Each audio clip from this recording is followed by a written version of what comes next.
नमः पार्वती पतये हर हर हर महादेव।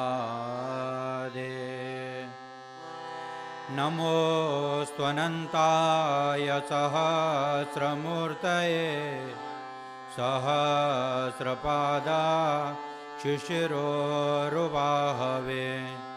सहस्रनाम्ने पुरुषाय शाश्वते सहस्रकोटि युगधारिणे नमः। ॐ नमः शिवाय गुरवे सच्चिदानन्दमूर्तये निष्प्रपञ्चाय शान्ताय निरालम्बाय तेजसे नित्यानन्दाय गुरवे शिष्यसंसारहारिणे भक्तकार्येकदेहाय नमस्ते चित्सदात्मने। ॐ सहना भवतु सहनौ भुनक्तु सह वीर्यं करवावहे तेजस्विनावधीतमस्तु मा विद्विषावहे। ॐ शान्ति शान्ति शान्ति। ॐ नमो गुरुभ्यो गुरुपादुकाभ्यो नमः परेभ्यः परपादुकाभ्यः आचार्यसिद्धेश्वरपादुकाभ्यो नमो नमः श्री गुरुपादुकाभ्यः। अहंकार ह्रींकार रहस्ययुक्ता श्रींकार गूढ़ार्थमहाविभूत्या ओंकार मर्म प्रतिपादिनेभ्यः नमो नमः श्री गुरुपादुकाभ्यः। होत्राग्निहोत्राग्निहवेशहोत्रे होमादिसर्वाकृतिभासमाना यद्ब्रह्म तद्बोधवितारणेभ्यां नमो नमः श्री गुरुपादुकाभ्यां। कामादिसर्पव्रजगारुणाभ्यां विवेकवैराग्यनिधेयप्रदाभ्यां बोधप्रदाभ्यां द्रुतमोक्षदाभ्यां नमो नमः श्री गुरुपादुकाभ्यां।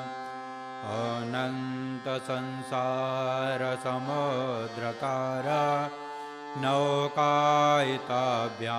स्थिरभक्तिदाभ्यां जाड्याब्दिशंशोषणवाडवाभ्यां नमो नमः श्री गुरुपादुकाभ्याम्। ॐ शान्ति शान्ति शान्तिः। ॐ अस्य श्री गुरुगीतास्तोत्रमन्त्रस्य भगवान् सदाशिवऋषि नानाविधानि छन्दांसि श्री गुरु परमात्मा देवता हम बीजं सह शक्ति क्रोकीलकं श्री गुरु प्रसाद सिद्ध्यर्थे जपे विनियोगः। अथ ध्यानम्। हंसाभ्यां परिवृत्तपत्रकमलैर्दिव्यै जगत्कारणैर् विश्वोत्कीर्णमनेकदेहनिलये स्वच्छन्दमात्मेच्छया तद्योदं पदशाम्भवं तु चरणं दीपाङ्कुरग्राहिणं प्रत्यक्षाक्षरविग्रहं गुरुपदं ध्यायेद्विभुं शाश्वतं सूत उवाच कैलासशिखरे रम्ये भक्तिसन्धाननायकं प्रणम्य पार्वती भक्त्या शङ्करं परिप्रेक्षते श्रीदेव्योवाच ॐ नमो देवदेवेश परात्पर जगद्गुरो सदाशिव महादेव गुरो दीक्षां प्रदेहि मे केन मार्गेण भो स्वामिन् देहि ब्रह्ममयो भवेत् त्वं कृपां कुरु मे स्वामिन् नमामि चरणौ तव ईश्वर उवाच मम रूपासि देवी त्वं त्वत्प्रीत्यर्थं वदाम्यहं लोकोपकारकः प्रश्नो न केनापि कृतः पुरा दुर्लभं त्रिषु लोकेषु तच्छृणुस्व वदाम्यहं गुरुं विना ब्रह्मणान्यत् सत्यं सत्यं वरानने वेदशास्त्रपुराणानि इतिहासादिकानि च मन्त्रयन्त्रादिविद्याश्च स्मृतिरुच्चाटनादिकं शैवशाक्तागमादीनि अन्यानि विविधानि च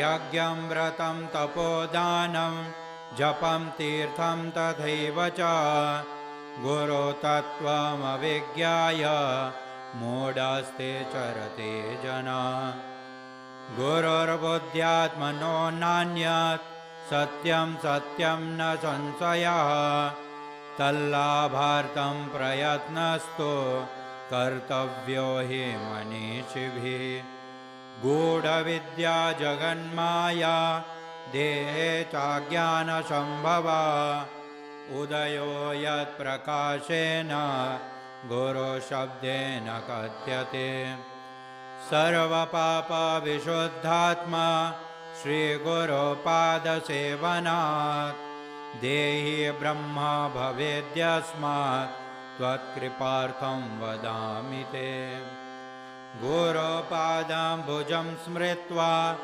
जलं शिरसि धारयेत् सर्वतीर्थावगाहस्य सम्प्राप्नोति फलं नरः शोषणं पापपङ्कस्य दीपनं ज्ञानतेजसा गुरुपादोदकं सम्यक् संसारार्णवतारकम् अज्ञानमूलहरणं जन्मकर्मनिवारणं ज्ञानवैराग्यसिद्ध्यर्थं गुरुपादोदकं पिबेत् गुरुपादोदकं पीत्वा गुरोरुच्चिष्टभोजनं गुरुमूर्ते सदा ध्यानं गुरुमन्त्रं सदा जपेत् काशीक्षेत्रं तन्निवासो जाह्नवीचरणोदकं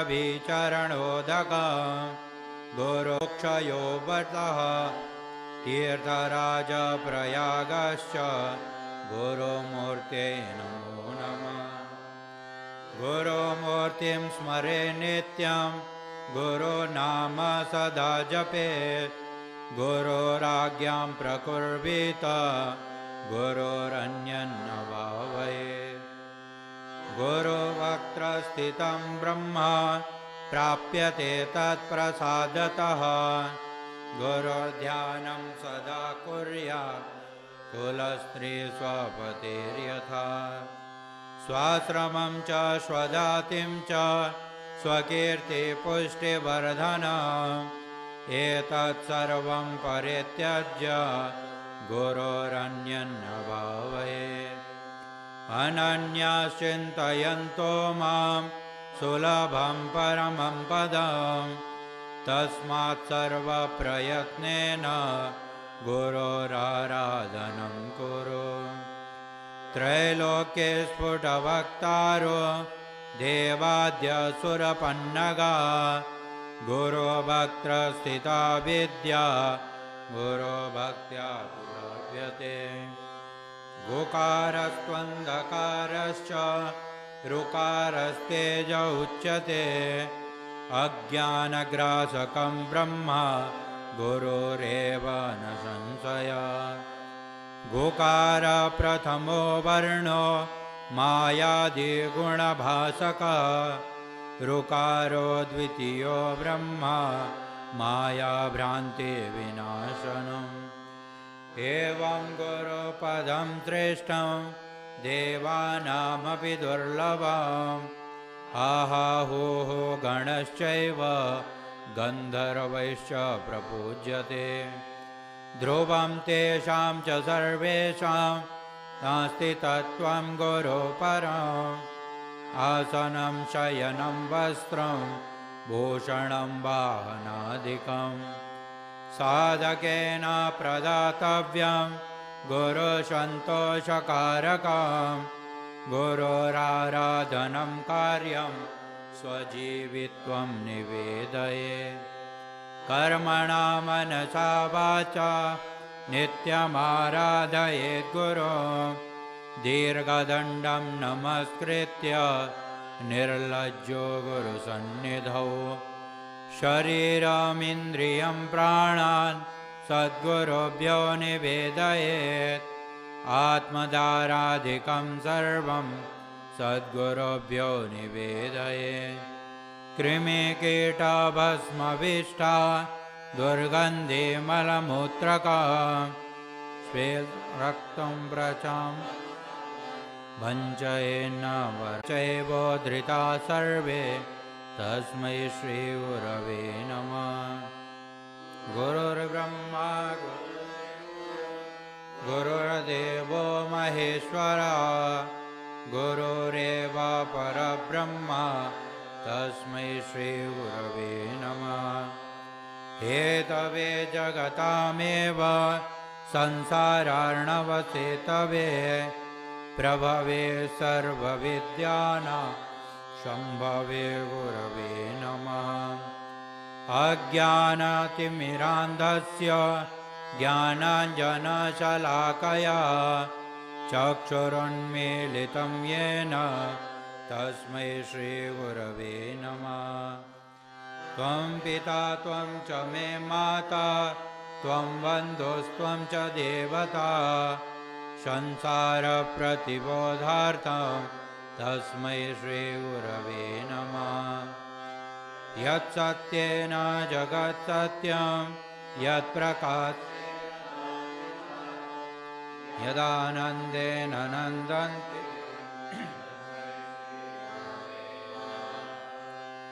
यस्य स्थित्या सत्यमिदं यद्भाति भानुरूपतः प्रियं पुत्रादि यत्प्रीत्या तस्मै श्रीगुरवे नमः। येन चेतयते हीदं चित्तं चेतयते नयं जाग्रत्स्वप्नसुषुप्त्यादि तस्मै श्रीगुरवे नमः।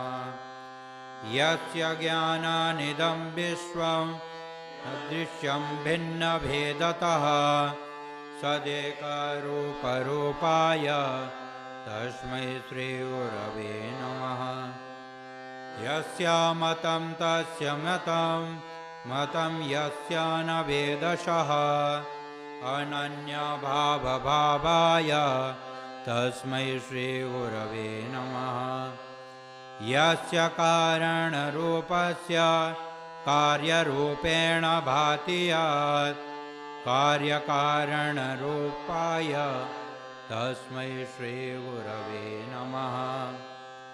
नानारूपमिदं सर्वं न केनाप्यस्ति भिन्नता कार्यकारणता चैव तस्मै श्रीगुरवे नमः। यदग्रेकमद्वन्द्वतापनिवारकं तारकं सर्वदापद्य श्रीगुरुं प्रणमाम्यहम्। शिवे क्रुद्धे गुरुस्त्राता गुरो क्रुद्धे शिवो नहि तस्मात् सर्वप्रयत्नेन श्रीगुरुं शरणं व्रजे। वन्दे गुरुपदं वाङ्मनश्चित्तगोचरं श्वेतरक्तप्रभाविन्नं शिवशक्त्यात्मकं परं। गुकारं च गुणातीतं ऋकारं रूपवर्जितं गुणातीतस्वरूपं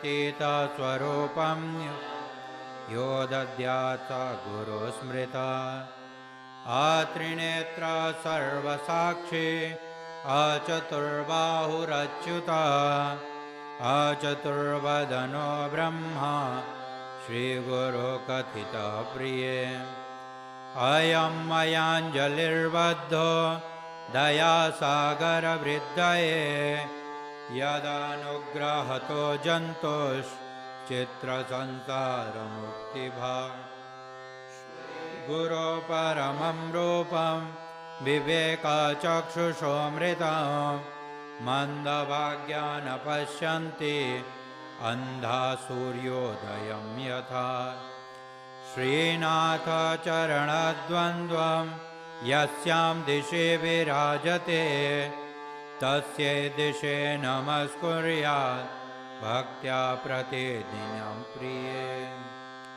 तस्यै दिशि शततमञ्जलिरेष आर्ये प्रक्षिप्यते मुखरितौ मधुपैर्बुधैश्च। जागर्ति यत्र भगवान् गुरुचक्रवर्ती विश्वोदयप्रलयनाटकनित्यसाक्षी। श्रीनाथादिगुरुत्रयं गणपतिं पीठत्रयं भैरवं सिद्धौघं वटुकत्रयं पदयुगं दूतीक्रमं मण्डलम्। वीरान्वष्टचतुष्टषष्टिनवकं वीरावलिपञ्चकं श्रीमन्मालिनिमन्त्रराजसहितं वन्दे गुरुर्मण्डलम्। अव्यस्तैः सकलैः सुदीर्घमनिलैः व्याधिप्रदैर्दुष्करैः प्राणायामशतैरनेककरणैः दुःखात्मकैर्दुर्जयैः। यस्मिन्नाभ्युदिते विनश्यति बली वायुः स्वयं दक्षिणा प्राप्तुं तत्सहजं स्वभावमनसं सेवध्वमेकं गुरुम्। स्वदेशिकस्यैव शरीरचिन्तनं भवेदनन्तस्य शिवस्य चिन्तनं स्वदेशि भवेदनन्तस्य शिवस्य कीर्तनं। यत्पादरेणुकणिका कापि संसारवारिधे सेतुबन्धायते नाथं देशिकं तमुपास्महे। यस्माद्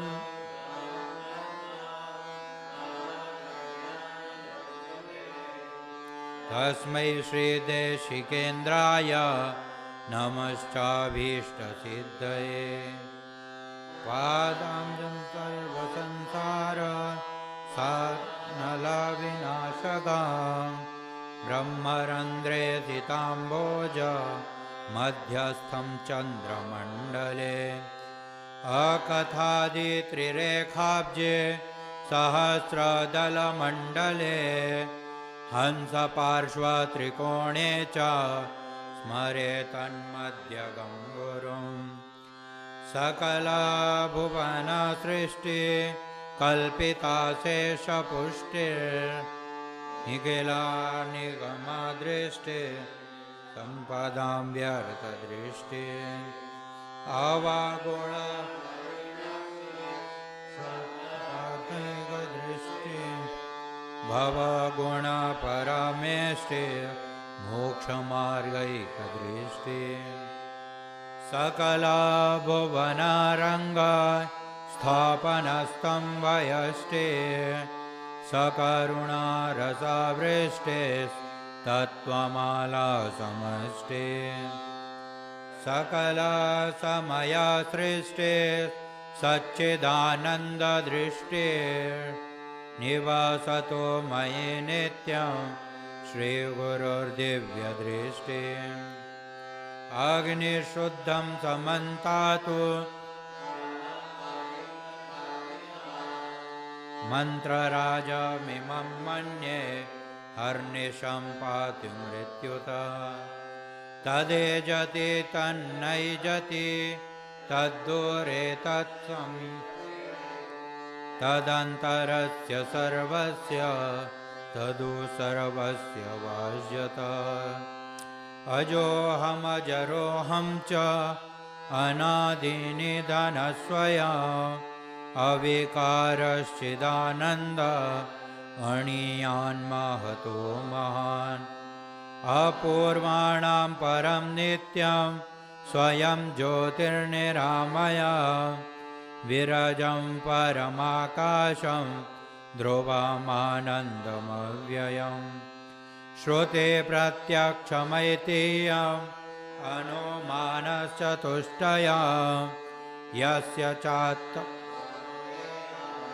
देशिकं च सदा स्मृति मननं यद्भवं कार्यं तद्वदामि महामते साधुत्वं च मया दृष्ट त्वयि तिष्ठति साम्प्रतम् अखण्डमण्डलाकारं व्याप्तं येन चराचरं तत्पदं दर्शितं येन तस्मै श्रीगुरवे नमः सर्वश्रुतिशिरोरत्न विराजितपदाम्बुज वेदान्ताम्बुजसूर्यो यत् तस्मै श्रीगुरवे नमः यस्य स्मरणमात्रेण ज्ञानमुत्पद्यते स्वयं य एव सर्वसम्प्राप्ते तस्मै श्रीगुरवे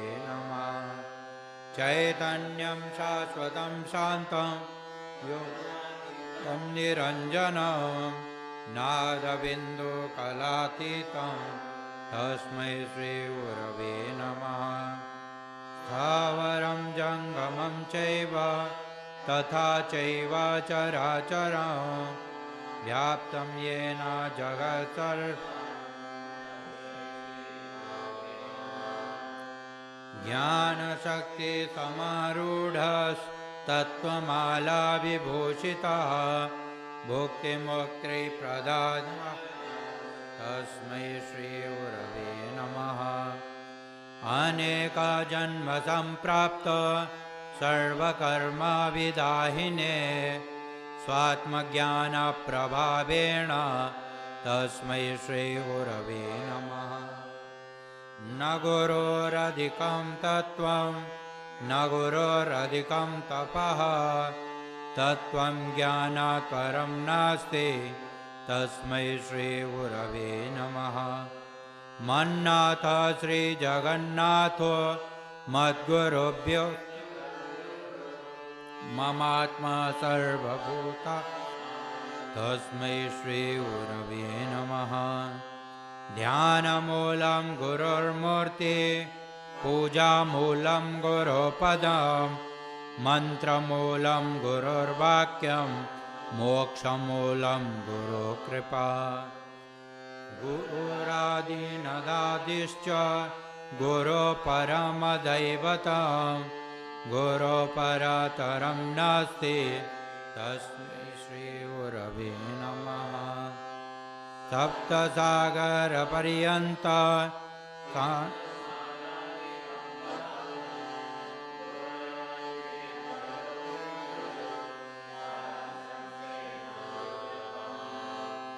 हरोरुष्टे गुहाता गुरोरुष्टे न कश्चन गुरुं शरणं व्रजे गुरुरेव जगत्सर्वं ब्रह्म विष्णु शिवात्मकं गुरुपरतरं नास्ति तस्मात् सम्पूजयेत् गुरुं ज्ञानं विज्ञानसहितं लभ्यते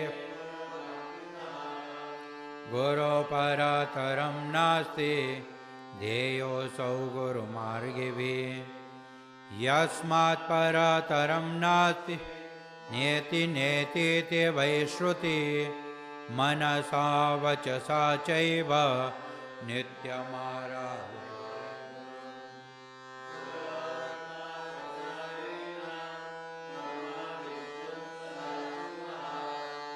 समर्था प्रभवादौ च केवलं गुरुसेवया देवकिन्नरगन्धर्वा ो यक्षचारणा मुनन्ति न जानन्ति गुरुशुश्रूषणे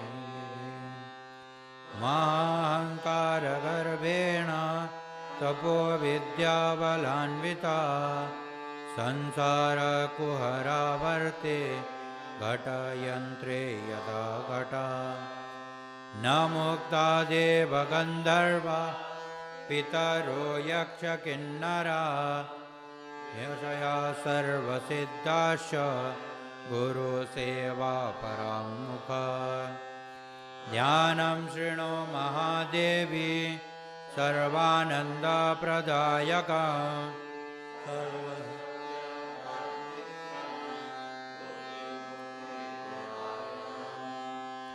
श्रीमत्परब्रह्म गुरुं स्मरामि श्रीमत्परब्रह्म गुरुं वदामि श्रीमत्परब्रह्म गुरुं नमामि श्रीमत्परब्रह्म गुरुं भजामि ब्रह्मानन्दं परमसुखदं केवलं ज्ञानमूर्ते द्वन्द्वातीतं गगनसदृशं तत्त्वमस्यादिलक्ष्यम् एकं नित्यं विमलमचलं सर्वधि साक्षिभूतं भावातीतं त्रिगुणरहितं नित्यबोधं चिदानन्दं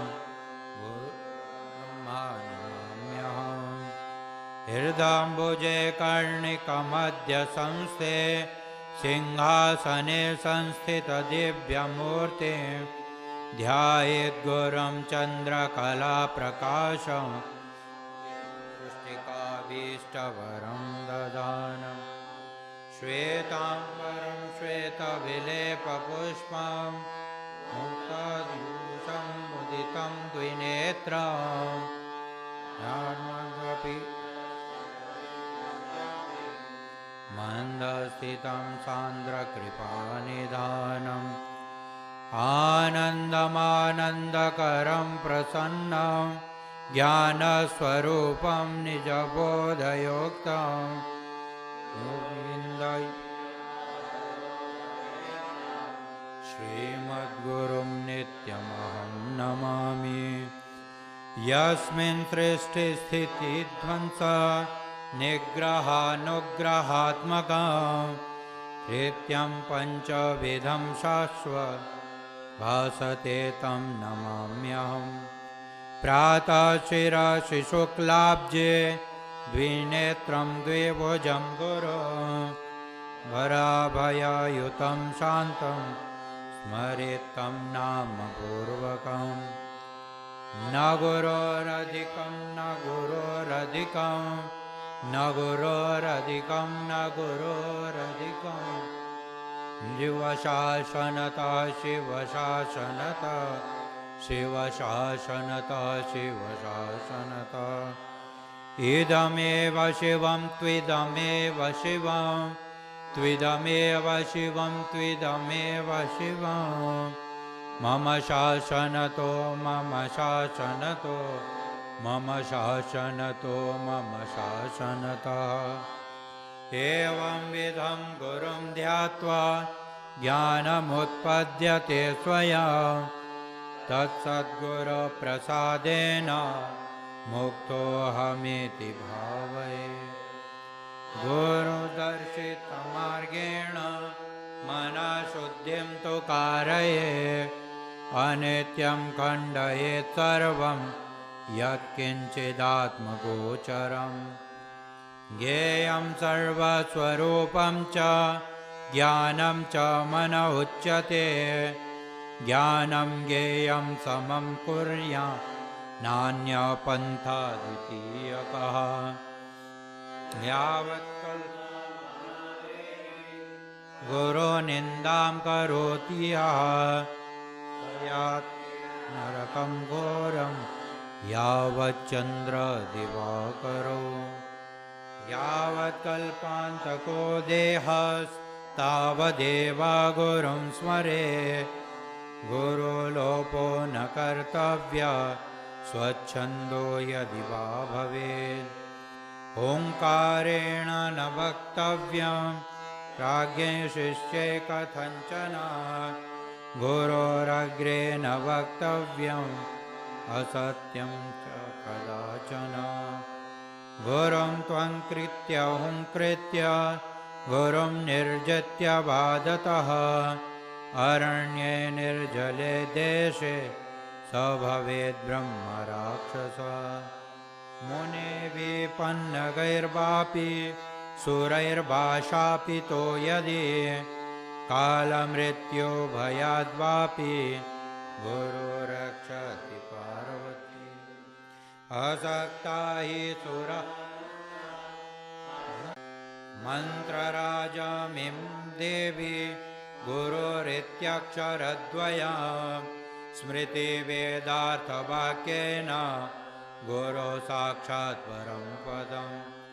श्रुते स्मृतिञ्विज्ञाय केवलं गुरु सन्न्यासिना प्रोक्ता इतरे वेषधारिणा। नित्यं ब्रह्म निरा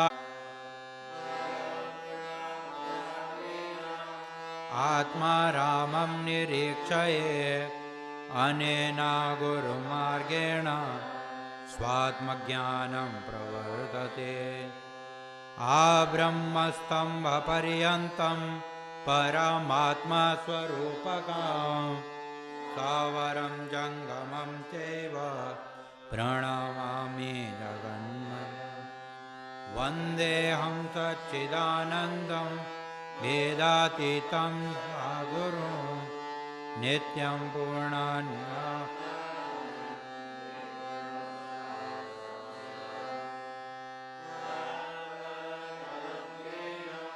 नित्यमानन्दकारकं हृदयाकाशमध्यस्थं शुद्धस्फटिकसन्निभं। स्फटिका आनन्दं सोऽहमित्युत। अङ्गुष्ठमात्रपुरुषं ध्यायतश्चिन्मयं हृदि तत्र स्फुरति भावो यत् शृणोतं कथयाम्यहम्। अगोचरं तथा गम्यं नामरूपविवर्जितं निःशब्दं स्वयं ब्रह्म पार्वती। यथा गन्धस्वभावेन कर्पूरकुसुमादिषु शीतोष्णादिस्वभावेन तथा ब्रह्म च शाश्वतम्। उन्मत्तावधो भूत्वा स्थातव्यं यत्र कुत्रचित् कीटभ्रमरवत् तत्र ध्यानं भवति तादृशम्। गुरुध्यानं सदा कृत्वा स्वयं ब्रह्ममयो भवेत्। पिण्डे पदे तथा रूपे मुक्तौ सो नात्र संशयः। श्रीपार्वती उवाच पिण्डं किं नु महादेव पदं किं समुदाहृतं। रूपातीतं च रूपं किम् एतदाख्याहि शङ्करम्। श्रीमहादेव उवाच पिण्डं कुण्डलिनी शक्ति पदं हंसमुदाहृतं रूपं बिन्दुरिति गेयं रूपातीतं निरञ्जनं पिण्डे मुक्ता पदे मुक्ता रूपे मुक्ता रूपातीते तु ये मुक्ता ते मुक्ता नात्र संशय स्वयं परं तत्त्वं विलोकये परात् परतरं नास्ति तस्यावलोकनं प्राप्य सर्वसङ्गविवर्जितम् एकाकिने स्पृहा तिष्ठति तत्प्रसादतः लब्धं वा धनलब्धं वा स्वल्पं वा बहुलं तत्कामेनैव भोक्तव्यं सदा सन्तुष्टचेतसाम् सर्वज्ञपदिमित्याहुर्देहि सर्वमयो बुधा सदानन्द सदा शान्तो रमते यत्र कुत्रचित् यत्रैव तिष्ठते सोऽपि सदेशात् मुक्तस्य लक्षणं देवि तवाग्रे कथितं मया उपदेशस्तथा देवी गुरुमार्गेण मुक्तिदा गुरुभक्तिस्तथा ध्यानं सकलं तव कीर्तितम् अनेन यद्भवेत् कार्यं तद्वदामि महामते लोकोपकारकं देवी लौकिकं तु न भावये लौकिकात् कर्मणो यान्ति ज्ञानहीना बभार्णव ज्ञाने तु भावयेत् सर्वं कर्माणि इदं तु भक्तिभावेन पठते शृणुते यदि लिखित्वा तत्प्रदातव्यं तत्सर्वं सफलं भवेत् गुरुगीतात्मकं देवी शुद्धतत्त्वं मयोदितं भवव्याधिविषा स्वयमेव जपेत् सदा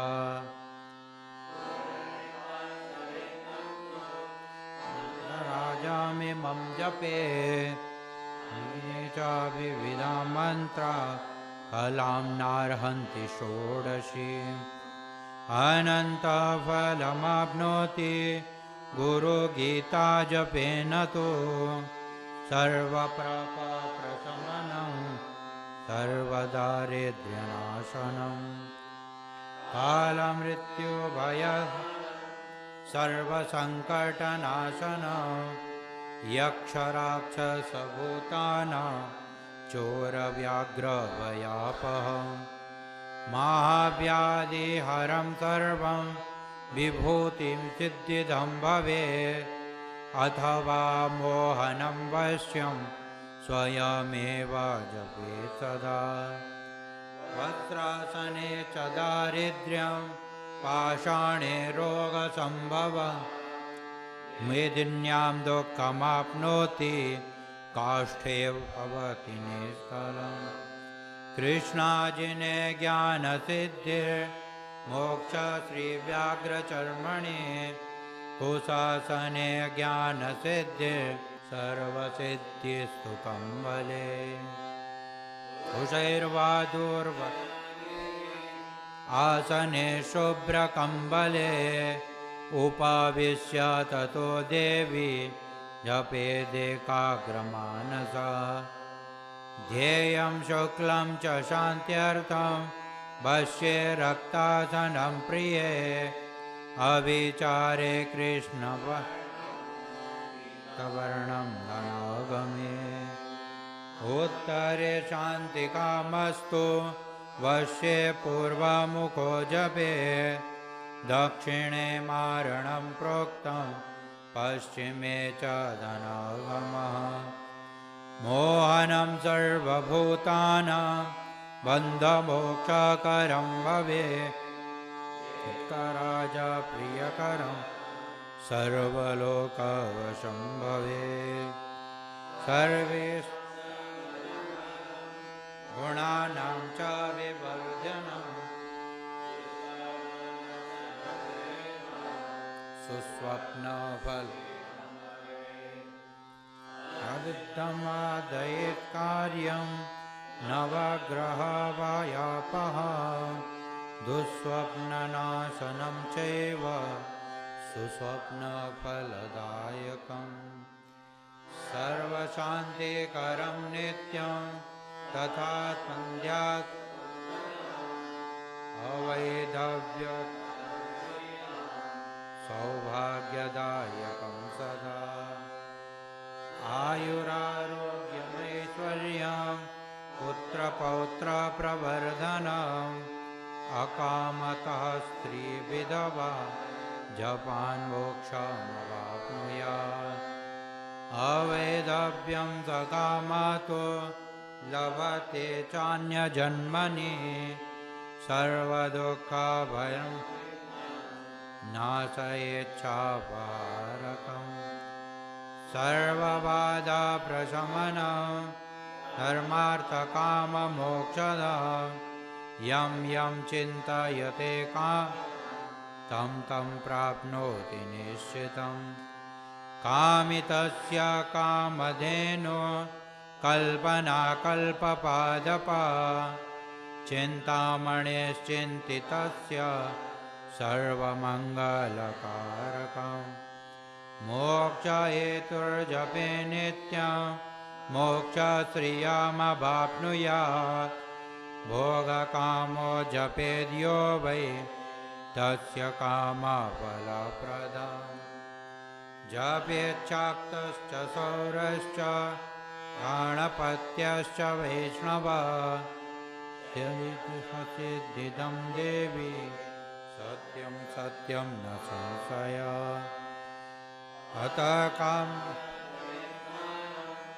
कथयामि वरानने सागरे वा सरिते तवा हरिहरालये शक्तिदेवालये गोष्ठे सर्वदेवालयेषु वे पट्टदात्रिमूले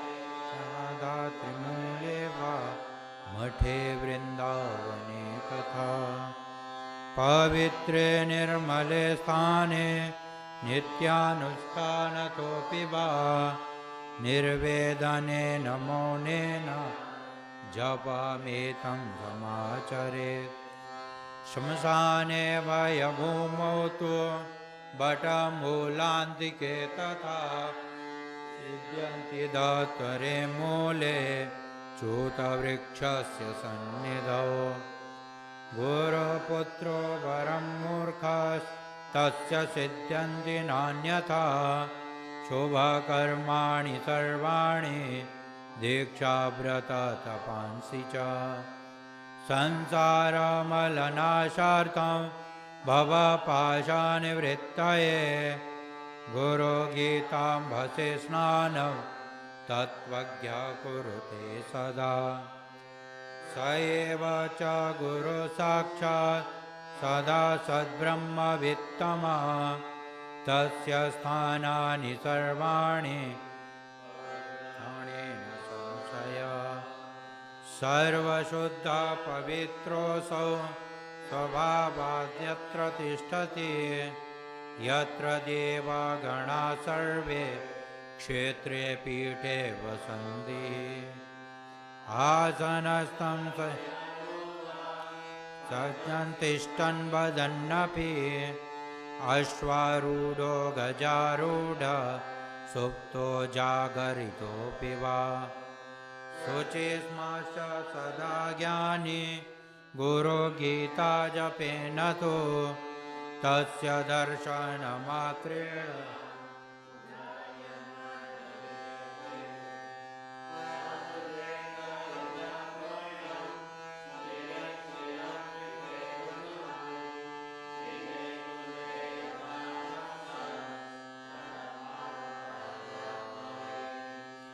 तथैव ज्ञानी जीवात्मा परमात्मानि लीयते ऐक्येन रमते ज्ञानी यत्र तत्र दिवानिशम् एवं विदो महामुक्ता सर्वदा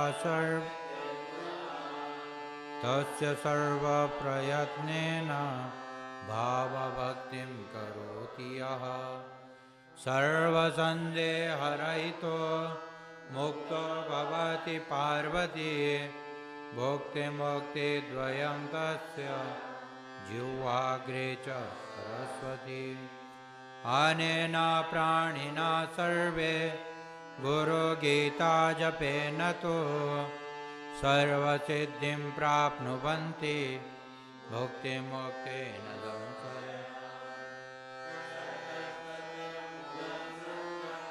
धर्म्यं सांख्यं मयोदितं गुरुगीता नास्ति सत्यं सत्यं वरानने एको देव एकदर्म एकनिष्ठा परं तपः गुरुः परतरं नास्ति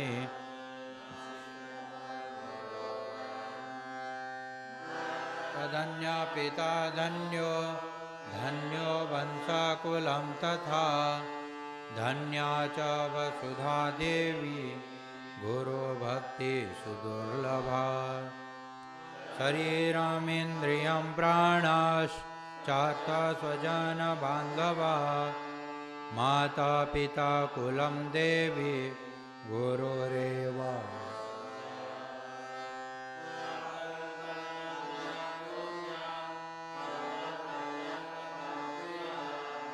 तत्सर्वं सफलं देवी गुरु संतोषमात्रता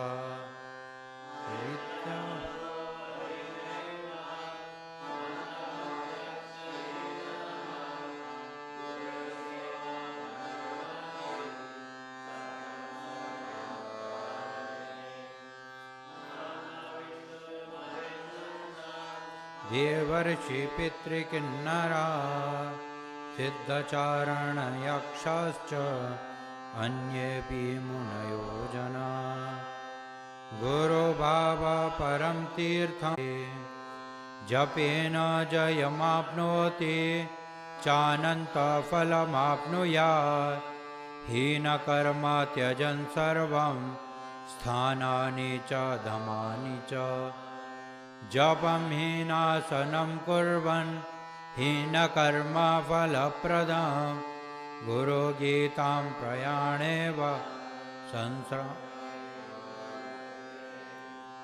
जपं जयमवाप्नोति मरणे मुक्तिदायकं सर्वकर्म च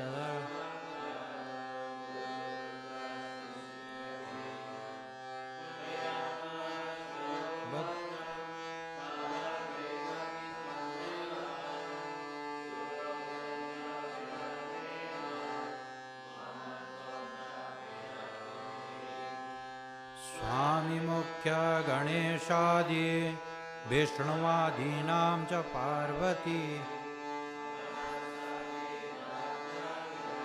सत्यं सत्यं वदाम्यहम् अतीव पक्वचित्ताय श्रद्धा भक्तियुताय च प्रवक्तव्यमिदं देवी ममात्मासि सदा प्रिये अभक्ते वञ्चके धूर्ते पाखण्डे नास्तिके नरे मनसापि न वक्तव्यं गुरुगीता कदाचन संसारसागरसमुद्धरणैकमन्त्रं ब्रह्मादिदेवमुनिपूजितसिद्धमन्त्रम् दारिद्र्यदुःखभवरोगविनाशमन्त्रं वन्दे महाभयहरं गुरुराजम् इति श्रीस्कन्दपुराणे उत्तरखण्डे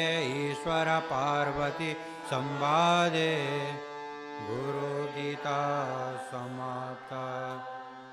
श्री गुरुदेव चरणा नित्यानन्दाय गुरवे शिष्यसंसारहारिणे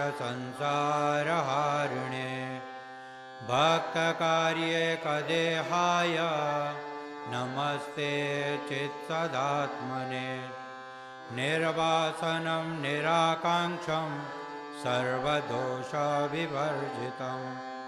निरालम्बं निरातङ्कं नित्यानन्दं नमाम्यहम् निर्ममं अहङ्कारं समालोष्टास्मकाञ्चनं समदुःखम्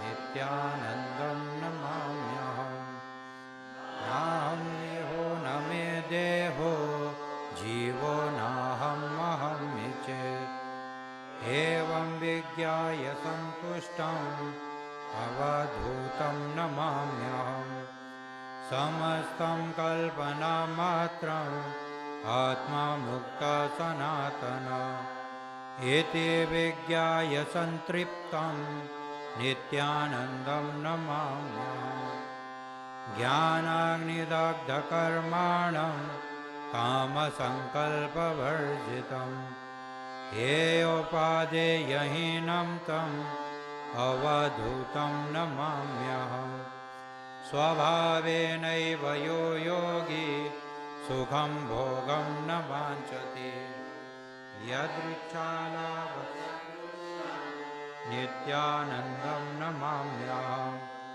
नैव निन्दा प्रशंसाभ्यां यस्य विक्रियते मनः आत्मक्रीडं महात्मानम् अवधूतं नमाम्यहम् नित्यं जाग्रदवस्थायां स्वप्नबद्ध्योऽवतिष्ठति निश्चिन्तं चिन्मयात्मानं नित्यानन्दं नमाम्यहम् द्वेषं नास्ति प्रियं नास्ति नास्ति यस्य शुभाशुभं भेदज्ञानविहीनं तम् अवधूतं नमाम्यहम् जडं पश्यति नो यस्तु जगत् पश्यति चिन्मयं नित्ययुक्तं गुणातीतं नित्यानन्दं नमाम्यहम् क्षणमात्रेण पवते भुवनत्रयम् पावनं जङ्गमं अवधूतं नमाम्यहम् सर्वपूज्यं सदा पूर्णम् अखण्डानन्दविग्रहं स्वप्रकाशं चिदानन्दं निष्कलं निष्क्रियं शान्तं निर्मलं परमामृतं गणेशपुरीवासिनम्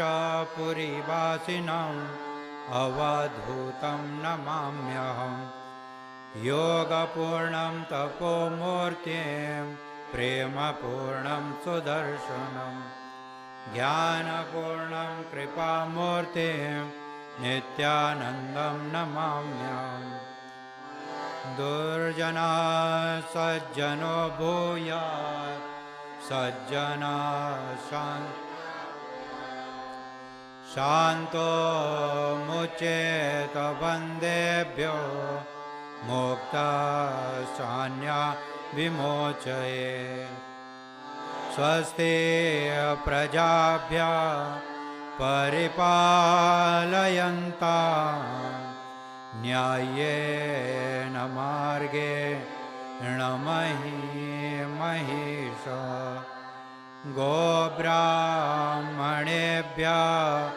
शुभमस्तु नित्यम् लोकाः समस्ताः सुखिनो भवन्तु काले वर्षतु पर्जन्यः पृथिवी शस्यशालिनी देशोऽयं क्षोभरहितो ब्राह्मणाः सन्तु निर्भयाः सर्वे भवन्तु सुखिनः सर्वे सन्तु निरामयाः सर्वे भद्राणि पश्यन्तु मा कश्चित् दुःखमाप्नुयात् सर्वस्तरतु दुर्गाणि सर्वो भद्राणि पश्यतु सर्वकामान् अवाप्नोतु सर्वत्र नन्दतु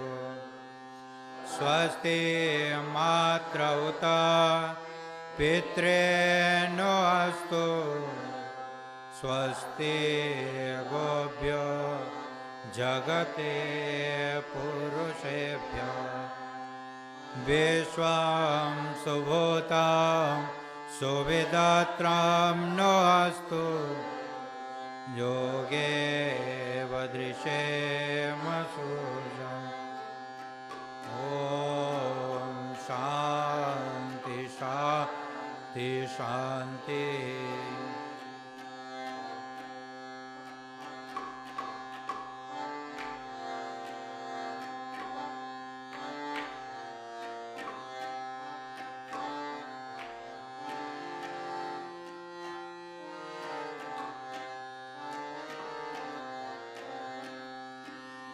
आरती करूं सद्गुरु की करूं सद्गुरु के प्यारे गुरुवर की आरती करूं गुरुवर की आरती करूं सद्गुरु की प्यारे गुरुवर की आरती करूं गुरुवर की जय गुरुदेव अमल अविनाशी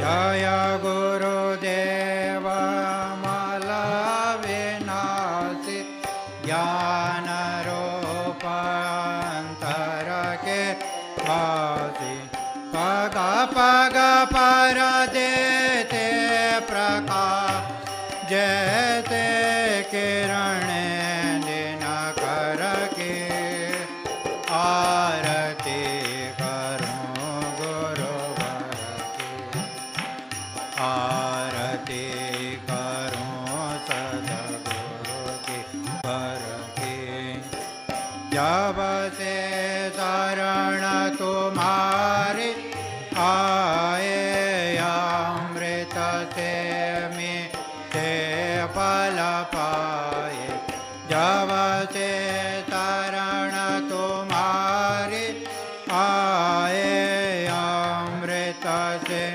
मीठे फल पाए शरण तुम्हारे क्या है छाया कल्प वृक्ष तरुवर की आरती करूं गुरुवर की आरती करूं सद्गुरु की करूं सद्गुरु के प्यारे गुरुवर की आरती करूं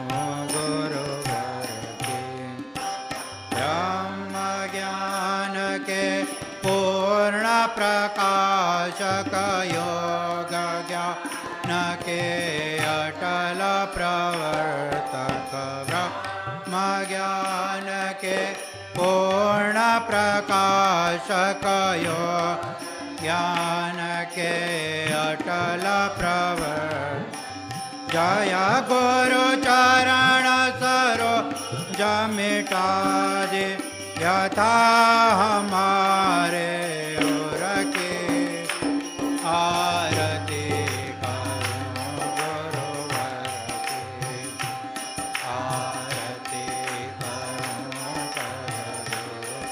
करूं सद्गुरु के प्यारे गुरुवर की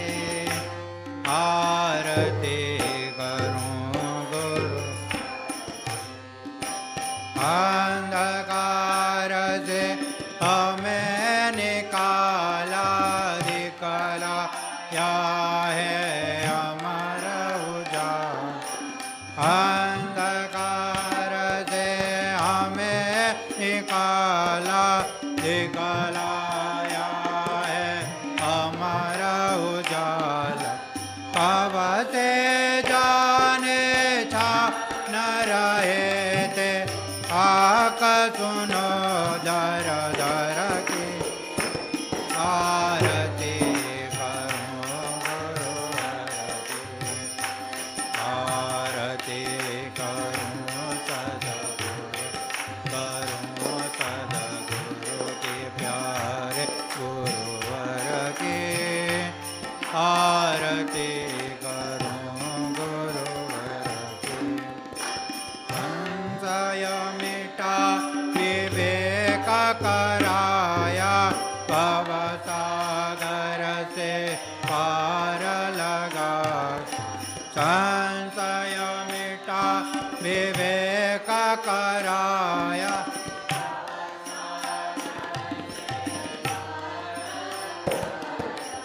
अमर प्रदीप जला कर कर दे सीता दूर सतन के। आरती करो गुरुवर की। आरती करो सद्गुरु के प्यारे गुरुवर के। आरती करो गुरुवर की। वेदो वेद वेद आवागमन विमुक्त कर। वेदो वेद वेद बताया आवागमन विमुक्त कर। धन्य हुए हम पाकर धारा ब्रह्म ज्ञान निरधर के। आरती करो गुरुवर की। आरती करो सद्गुरु की। करो सद्गुरु के प्यारे गुरुवर के।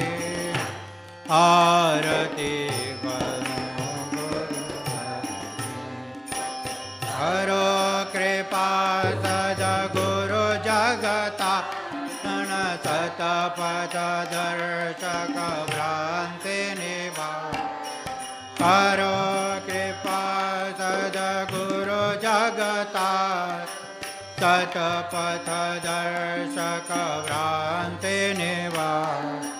जया नित्य ज्योति दिखला बाले लीलाधर की।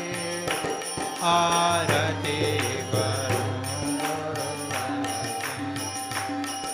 आरती करो सद्गुरु की। करो सद्गुरु की गुरुवर के।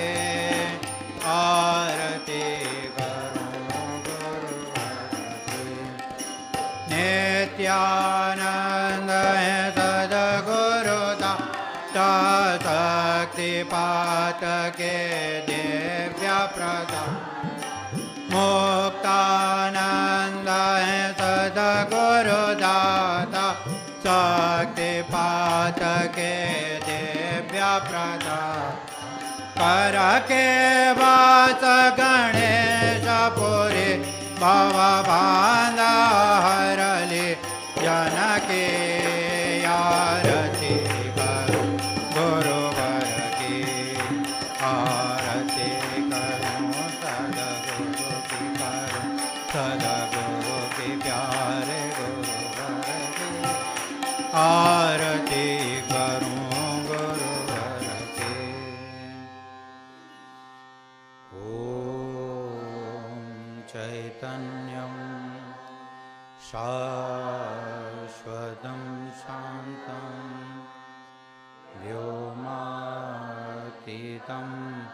निरञ्जनं नादबिन्दु कला तस्मै श्री गुरवे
Krishna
Shri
Sadgurnath Maharaj Ki Jai.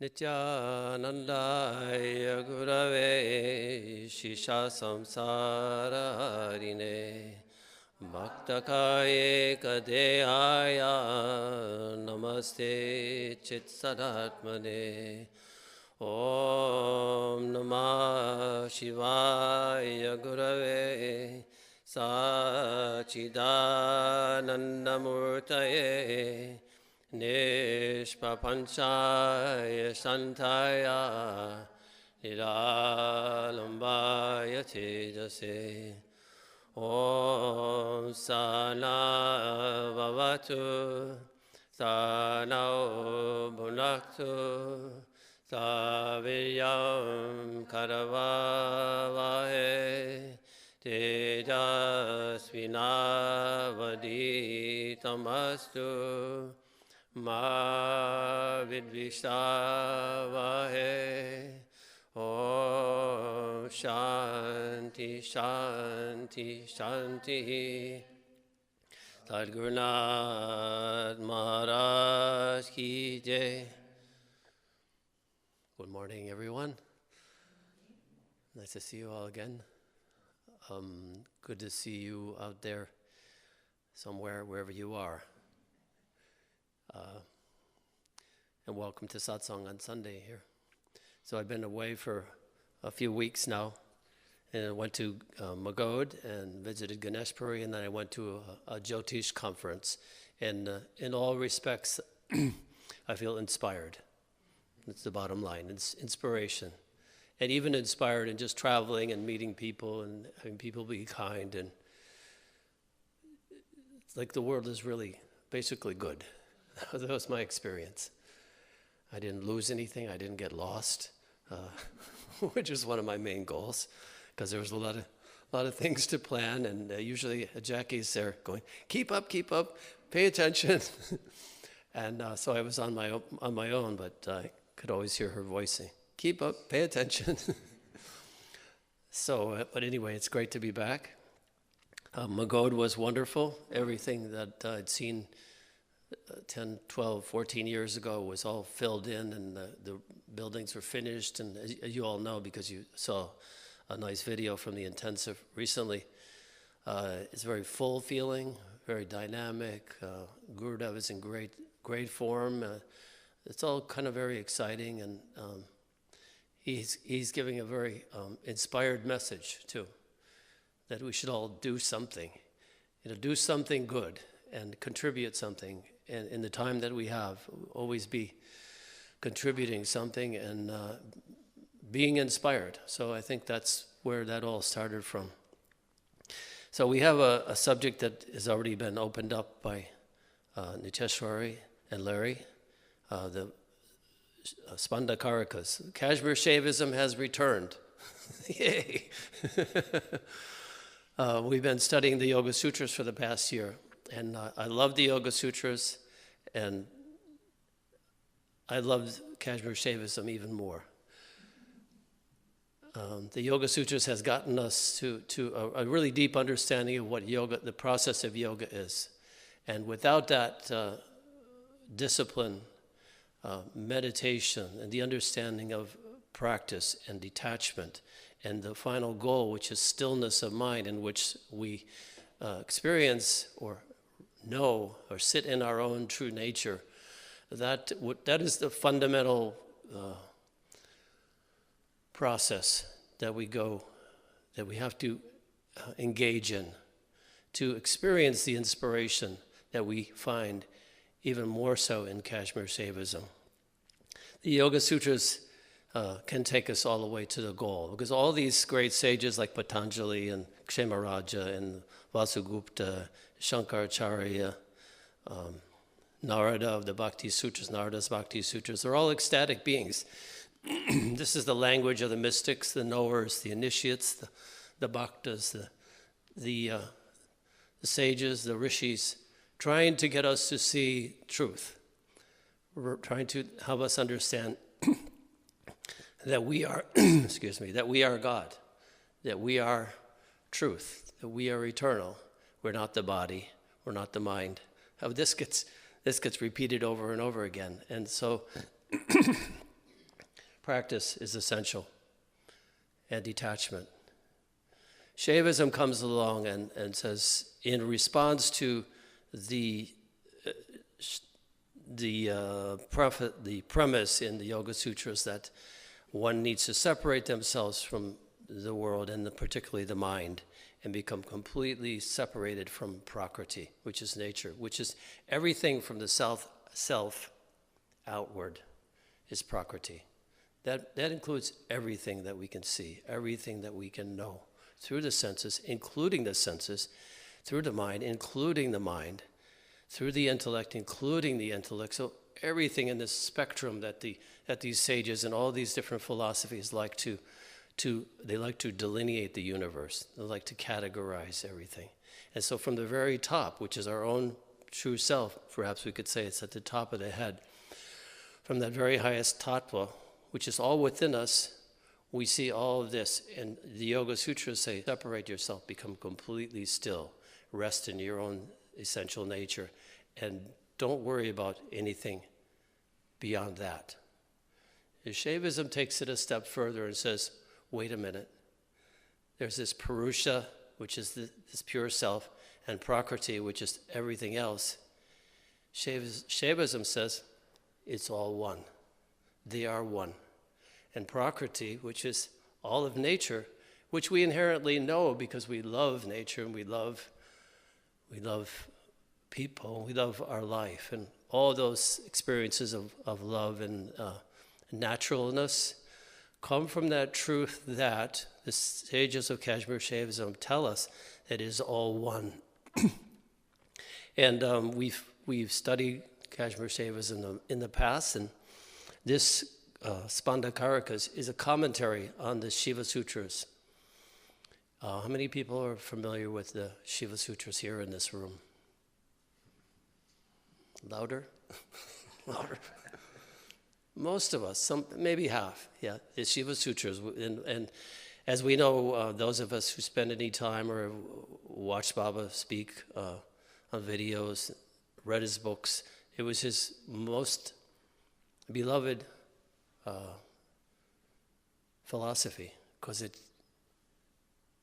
most exemplified his experience and his experience of the world and his inner experience of Shakti. So this is a commentary on those sutras. So in that sense, since it's a commentary, there is a lot that's come before. There's a lot of material, there's a lot of depth, and these sutras are an illustration of the principles of Kashmir Shaivism, particularly the Shiva Sutras, from the point of view of Shakti. So we have Shiva and Shakti, and I know you guys probably covered this very well, but I was in India at the time. But there are two principles of Shiva and Shakti. Shiva being that pure self, unmoving, still, full of potential, the potential from which everything springs forward. And then Shakti, which is everything else. But unlike other philosophies like Vedanta, which is also a non-dual philosophy, because Vedanta says that that is Maya. Everything here is Maya. Don't pay any attention to it. It's Maya. And once you attain this true awareness of your true self, that will all disappear as the world. So it gets complicated.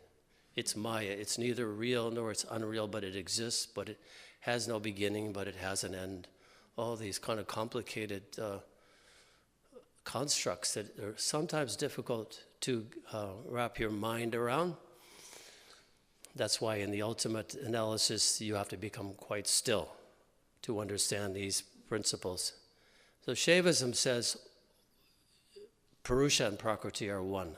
And this is a dynamic process of unfoldment. And the fivefold processes of Shiva are an important factor, important principle in this process. The first thing that we see that these sutras tell us to do is look at it from our own experience. For instance, if we're talking about spanda And you've had a couple of talks on this. You know that spanda is vibration, pulsation. So this Shakti is always pulsating. It's like it's waves on the ocean. And so it's pulsating and becoming all the different forms. Becomes the mind, becomes the senses, objects of perception, the physical body, and all that we perceive. So this whole existence, even our own existence, our own individuality is pulsing forth as this spanda principle.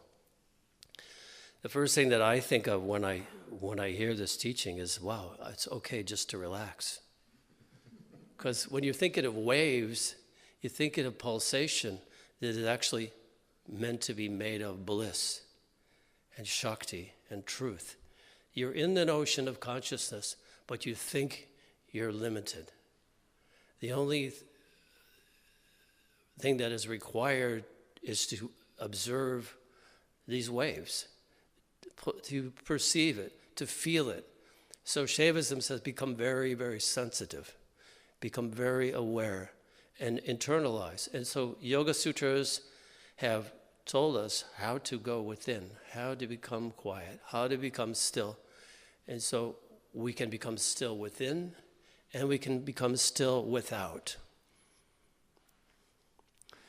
So in that sense, it's a more accepting philosophy.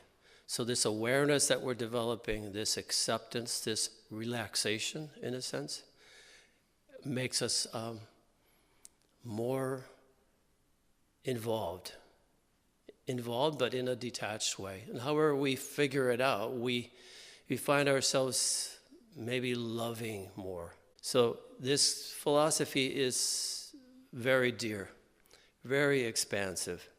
And as we look within and we live our lives, we can have more appreciation for everything as being pulsation, as being consciousness.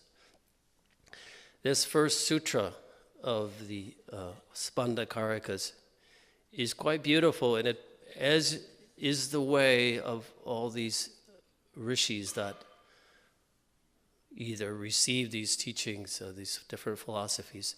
The first sutra, the first one or first two sutras always contains the whole teaching and the message.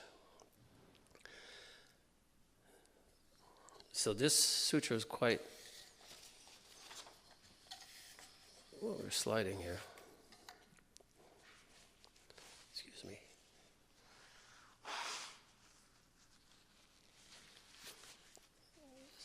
So I'm not going to really talk much more than just a little bit about this particular sutra.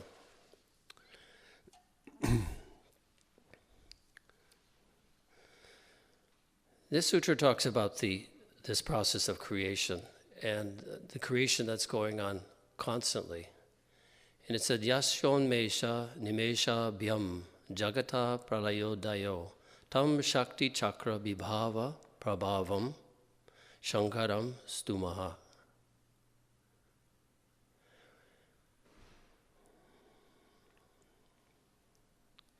The definition of the English is we laud, we praise that Shankara, that Lord Shiva. And he defines Shankara as the power of grace. So Shankara is a name for Shiva, and Shiva is that which bestows grace. This immediately brings us to the question, brings me to the question, when we study the Yoga Sutras, grace is never mentioned. But here grace is mentioned right in the beginning.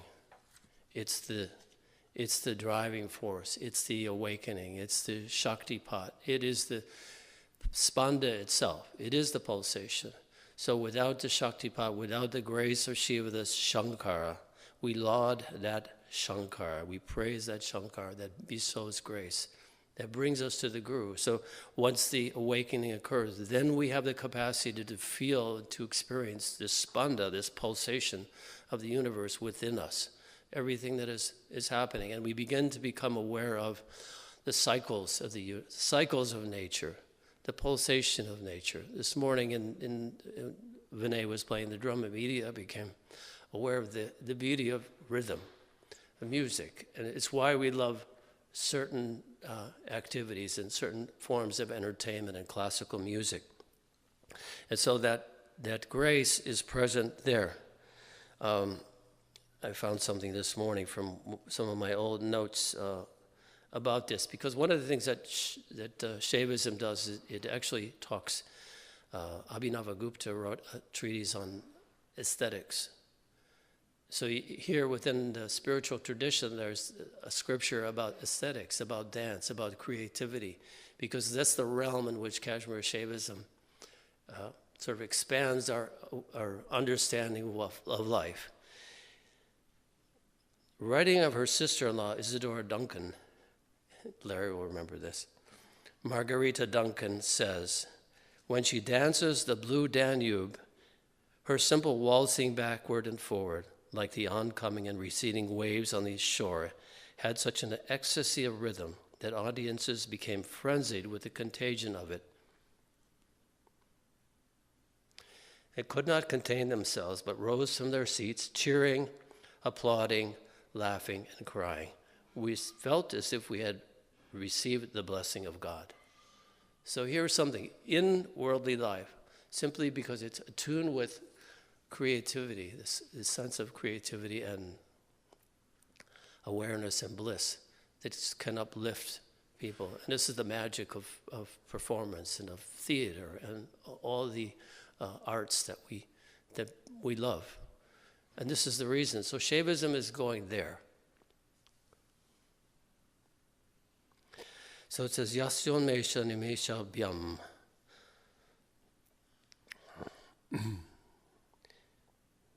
We laud that Shankara by whose mere opening and shutting of the eyes, opening and shutting of the eyelids, there is the appearance of dissolution and as well. But opening and the symbolism, the opening and shutting of the eyes. We imagine Lord Shiva opening the eyes. And the eyes open, the world appears. And when the world appears, and we know this from our own experience, the world appears, awareness of self can disappear. Right? So we become aware of the world, and suddenly we're drawn out and we forget ourselves. And then the eyes are closed and the world dissolves. So we can do this ourselves, and we open our eyes and our world appears, and it's in a seed form. If we go to sleep at night, we sleep, we have deep sleep, dreams, and then deep sleep, and all these different states. We can tell in those states of mind that that is actually experience of spanda. It is vibration. The mind is taking different forms, becoming more and more subtle, and then in deep sleep, it all goes into abeyance, as when Shiva closes his eyes and the world disappears entirely. So that opening and closing of the eyes of Shiva is an important symbol that's brought forth here, that to symbolize this creation and dissolution that's happening all the time. The fivefold process of Kashmir Shaivism is creation, sustenance, and as we have in our own experience, something is created within us. A thought is created. A sound is heard in our mind. A voice is heard. It's sustained for a few moments, then it's replaced by something else, and it is dissolved. So we have creation, sustenance, dissolution happening cyclically, continuously. And so part of the difficulty that the problem that Shaivism points out is by this process we become trapped because we're mesmerized by the thoughts, we're mesmerized by the objects, and we forget our own true nature. So this same Shakti, the same spanda that can reveal the beauty of nature and our own true nature and the bliss of it can also trap us. And this is done through words and sounds, and that's another story. But here we're just talking about the opening and the closing of the eyes.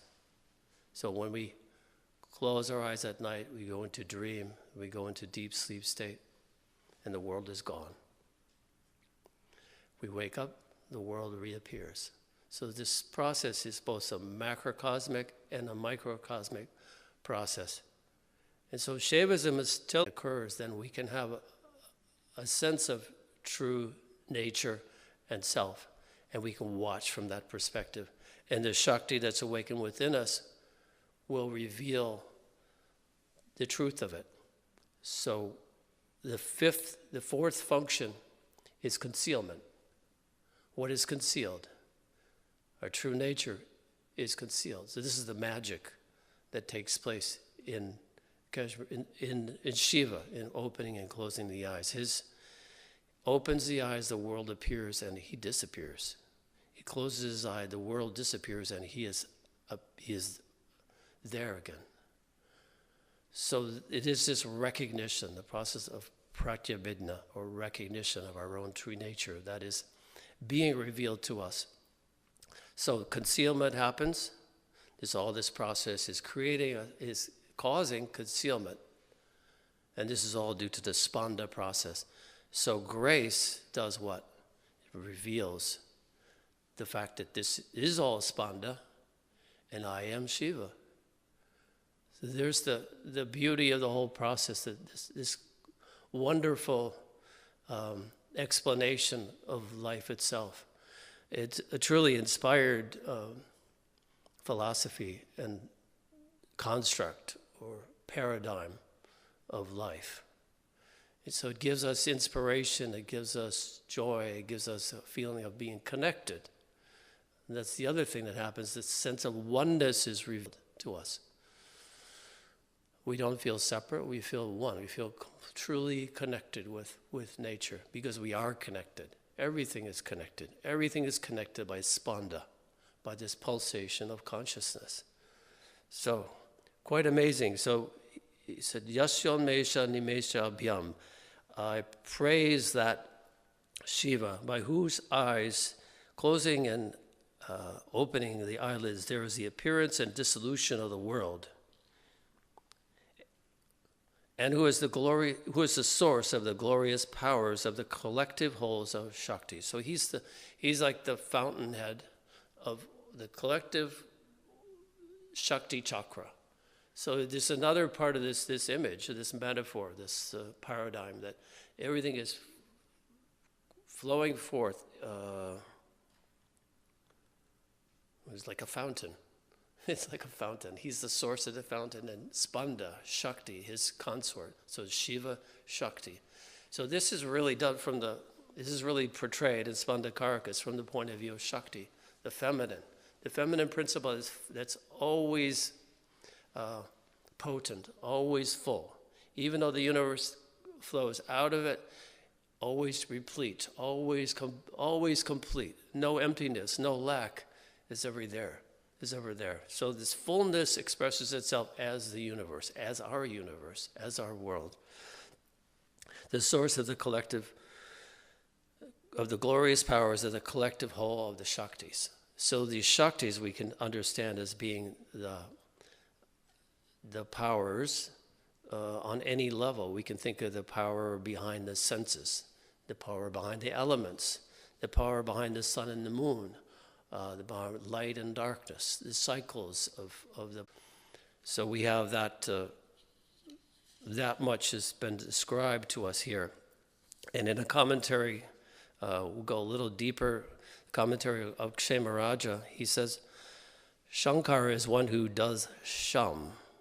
Sham isham karoti iti shankara. By sham is meant the grace anugraha, which consists in enabling the aspirant to recognize the vast expanse of his Shiva's consciousness.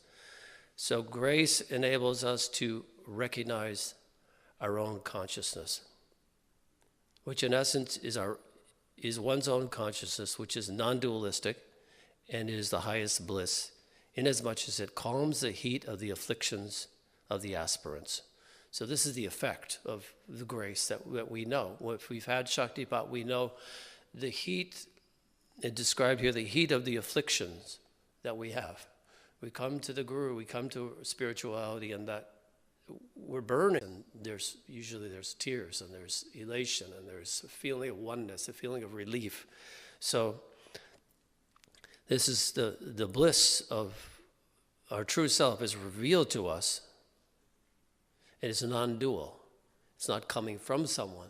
It is our own true nature. It's being revealed to us from within. It's the nature of everything. So separation is dissolved. The commentator continues and says, such Shankar is our own essential nature. Do we laud? And he says here, the sense of lauding is that by considering him as excelling the entire cosmos, so he's higher than the entire cosmos, thus we should praise him. He's the highest of the high. He's the king. Everything comes from him. So considering him as excelling the entire cosmos, and this is important, we enter into his being. So the idea is you don't want to just praise, but you want to enter in. Samavesha is one of the terms they use in Shaivism for this entering in. So we know the idea of deep meditation, as Baba always said, true meditation happens spontaneously. When you have this experience of Samavesha. Considering him as excelling the entire cosmos, we enter into his being by obliterating the state of assumed agency. So we're entering in, and by entering into that our true nature, we're obliterating, and I like this language, the state of assumed agency. So we've assumed a certain agency. We've assumed the ego, which can be quite a functionally useful thing to have, of course. But if it limits us and makes us lose our true nature, then it's good that it becomes obliterated at least occasionally. So we enter into that being, and that assumed agency is dissolved. And so there's a healing that takes place. There's a correction that's taking place here. The correction is we're getting true knowledge about our place in the universe, that really we are in some way connected to this beingness, this Shiva that we know. At whatever level we feel connected, or truly are connected, then we have that. And then we can continue to develop it, continue to enter in, continue to meditate, continue to repeat the mantra. This treatise is going to teach that entrance into him, that is, identification, is the real reward for liberation in life. So this is this dissolution, this entering in, this becoming quiet, becoming still, having a sense of reverence, which we treasure. When that occurs in our being, that sense of reverence, he says, is the real reward of liberation in life. And there is another factor here, the plural in stumaha. So he says stumaha means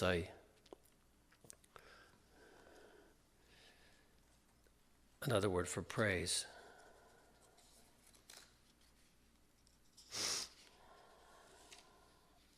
Tam Shakti Chakra Vibhavam Shankaram Stumaha. We praise that Shiva. So the word stumaha has been chosen. He says it was meant to convey the idea of our identity with all, because it's plural. It means we praise, not I praise, but we praise. And the commentator says it's plural because it's meant to convey the idea of our identity with all those who are worthy of his grace. So it's the whole idea of satsang, the whole idea of a collective joining together to attain that goal, to enter in, as it were, and who are regarded by him with favorable glance. So we have the opportunity to have this favorable glance. The word tam, or him, T-A-M, fully establishes his uniqueness, which is suggested by the first half of the verse, by whose mere opening of the eyelids, etc. So it's that first sutra gives us the sense of what is meant to happen.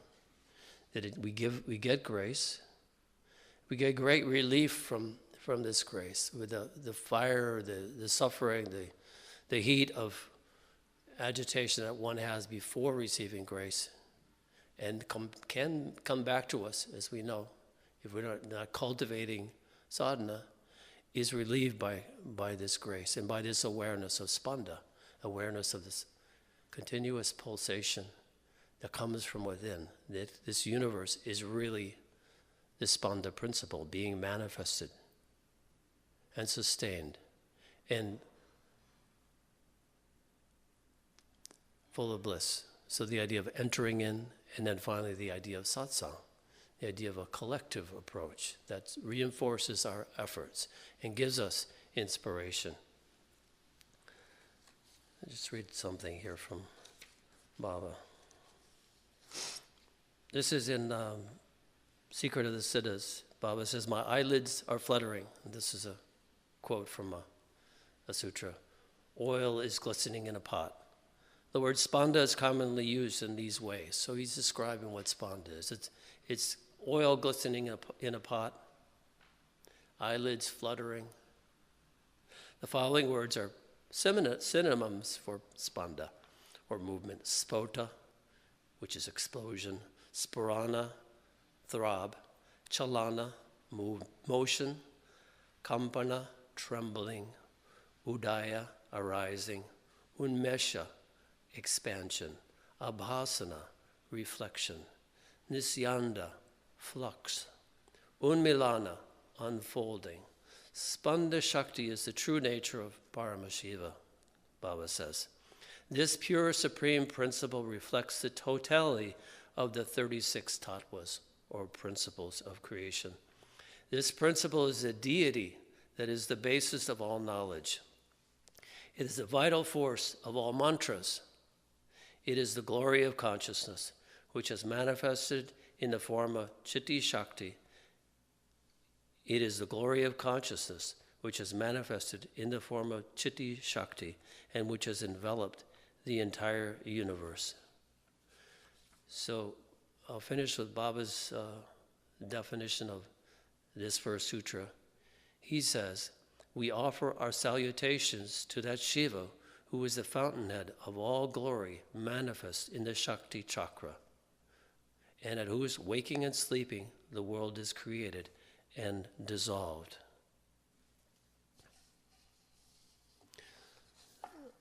And I just remembered I have a nice poem from Tukaram. You could see the poet saints fully aware of this spanda principle in this poem. Tukaram says, and this is from, wrote this down from the Tukaram movie that we saw back in the 70s. And we recorded the soundtrack from the movie and went and saw it again too. And Tukaram sitting under a tree. It's early in the movie, sitting under a tree, the birds are chirping, and he's in just a blissful state of mind.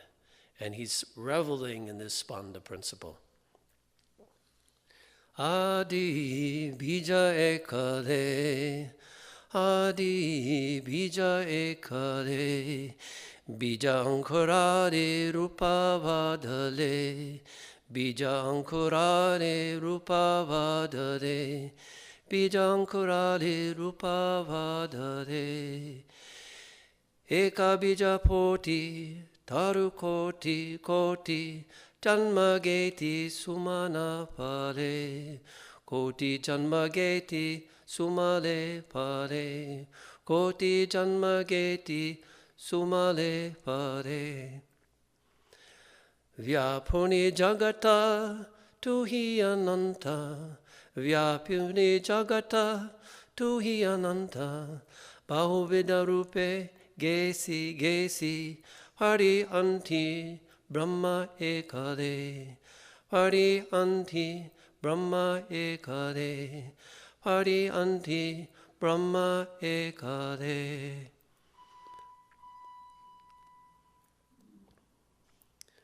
Tukaram says, at first there is one seed, that would be Shiva. The seed sprouted and plants grew. And then I remember in the movie, there's just a fast forward of plants growing, Out of one seed, 1,000 trees, millions of flowers and fruits are born. You with no you, O Lord. Sadhguru Nath Maharaj Ki Jai.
Vitala Vitale Panduranga Vitale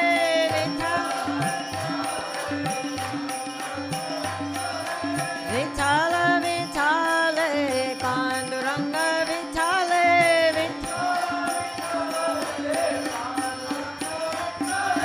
Panduranga Vitale Pandarinath Vitale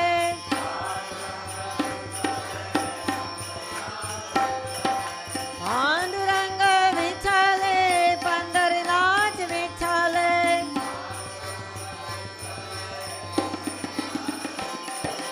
Vitala Vitale Panduranga Vitale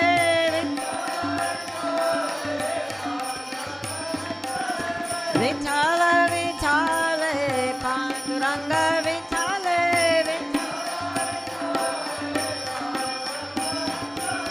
Panduranga Vitale Pandarinath Vitale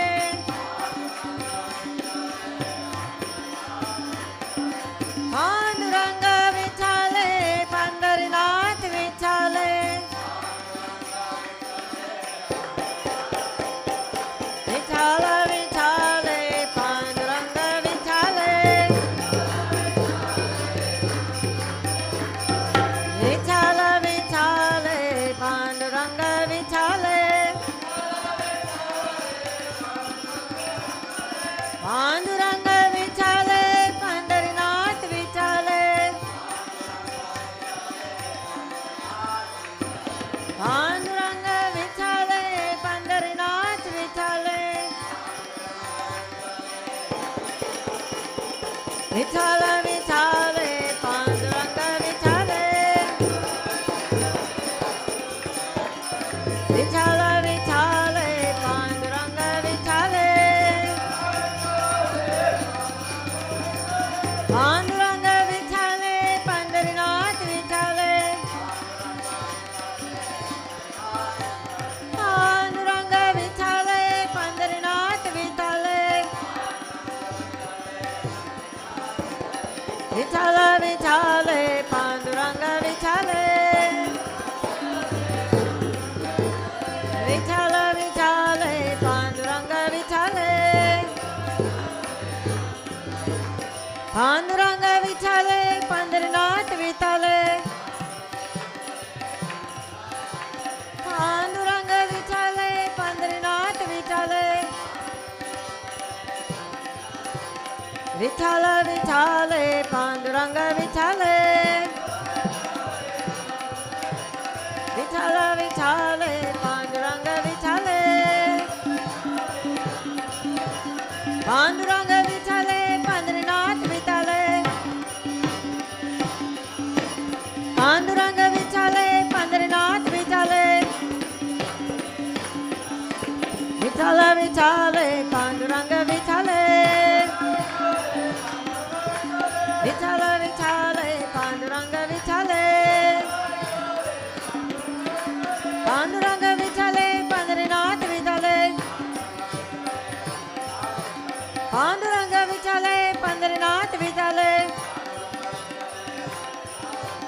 Vitala Vitale Panduranga Vitale Vitala Vitale Panduranga Vitale Panduranga Vitale Pandarinath Vitale Panduranga Vitale Pandarinath Vitale Vitala Vitale Panduranga Vitale Vitala Vitale Panduranga Vitale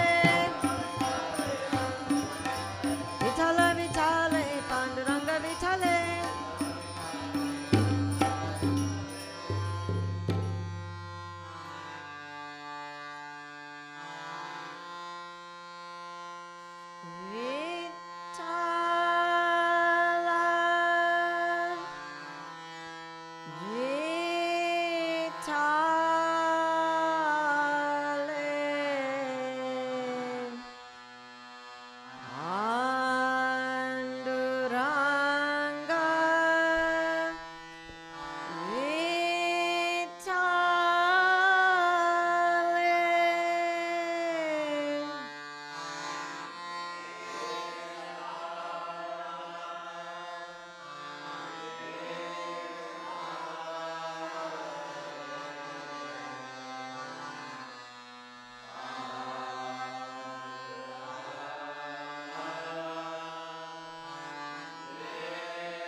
Harihi Om.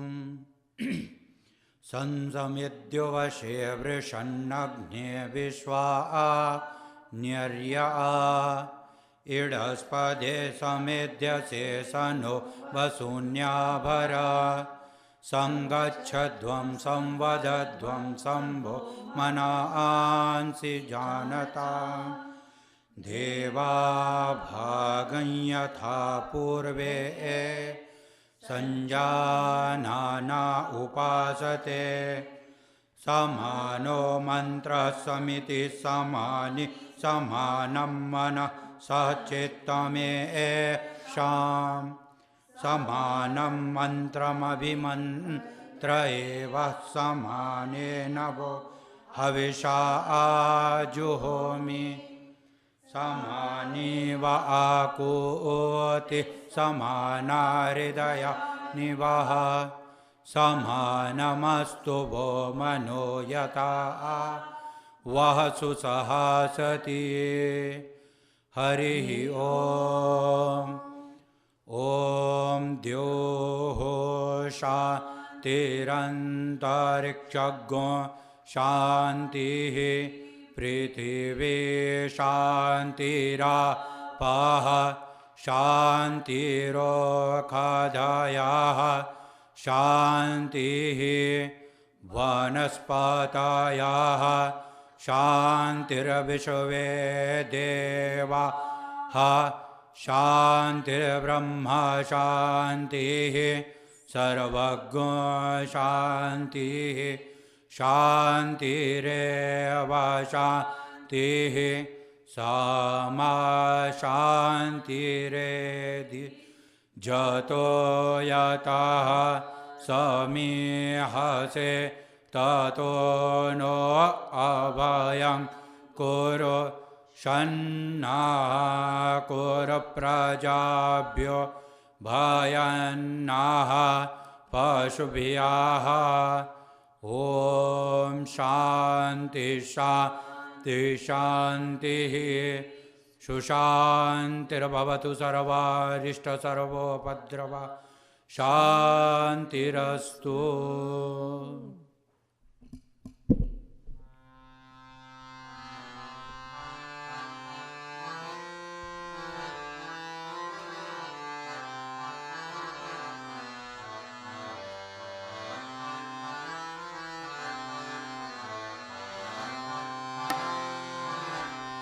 Danya Danya ho Pradakshina Satguru Raya Chizali Vara Suravara Vimana Uttara Yachi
Sadguru Raya Chizali Vara Suravara Vimana Uttara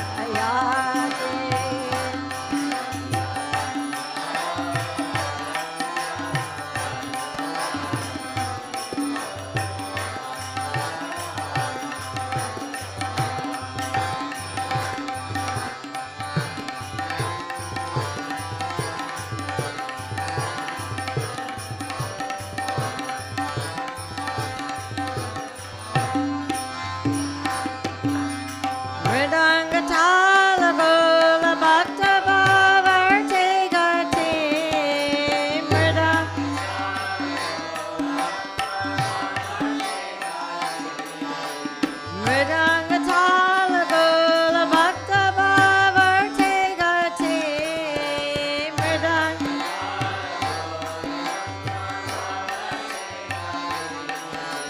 Nama Sankirtane Brahmanande Nachati Danya Danya Pradakshina Sadguru Raya Chizal Parasuravara Vimana Uttara Yachi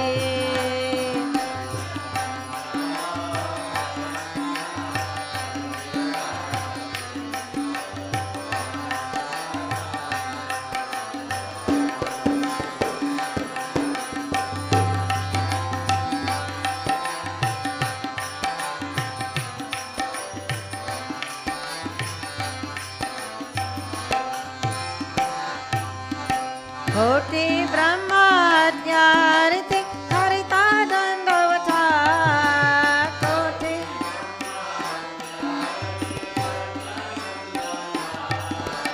Koti Brahma Dhyariti Harita Dandavata Koti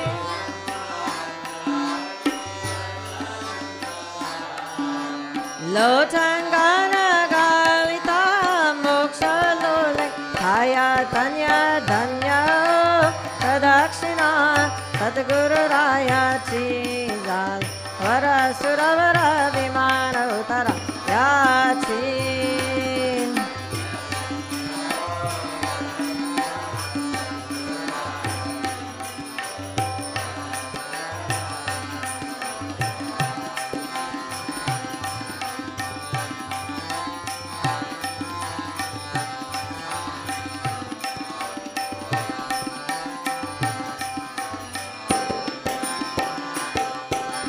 Guru Bhajanacha Mahima Nakalaya Gamani Gamasi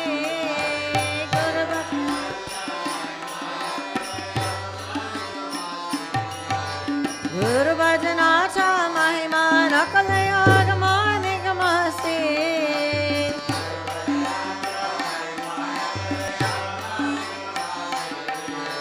Anubhavate Janati Jai Guru Pariche Rai Bhasi Danya Danya Pradakshina Sadguru Raya Chiza Parasuravara Vimana Uttara Yachi Danya Danya Pradakshina Sadguru Raya Chiza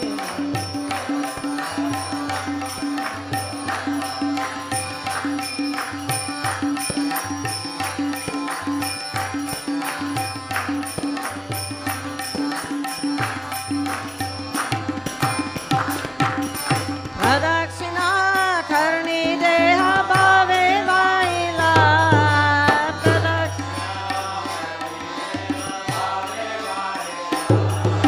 Pradakshina Karni Deha Bhave Vaila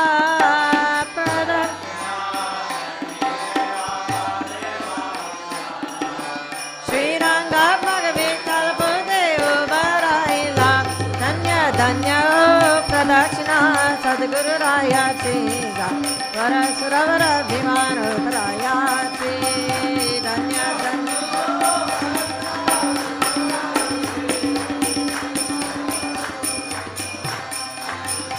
Danya Danya Pradakshina Sadguru Raya Chiza Varasuravara Vimana Uttara Chi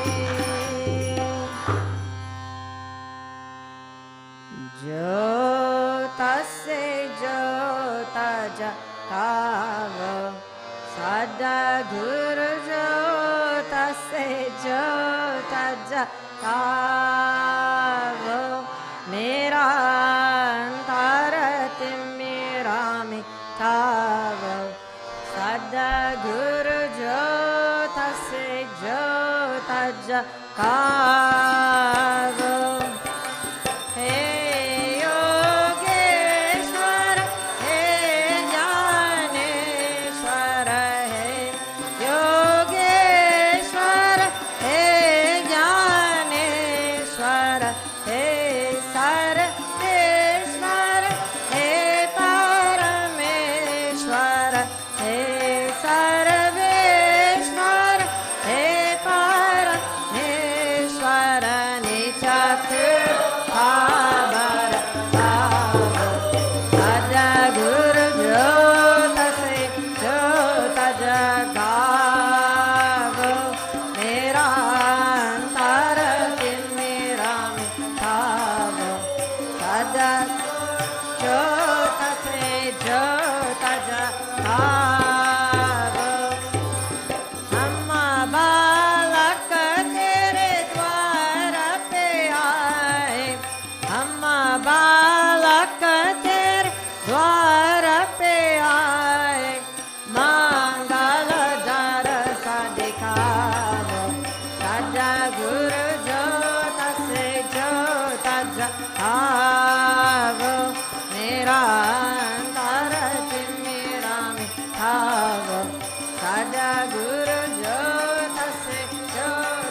जगाव अंतर में युग युग से सोई अंतर में युग युग से सोई चित्त साक्षी को जगाव सद्गुरु ज्योत से ज्योत जगाव मेरा अंतर मेरा मिठाव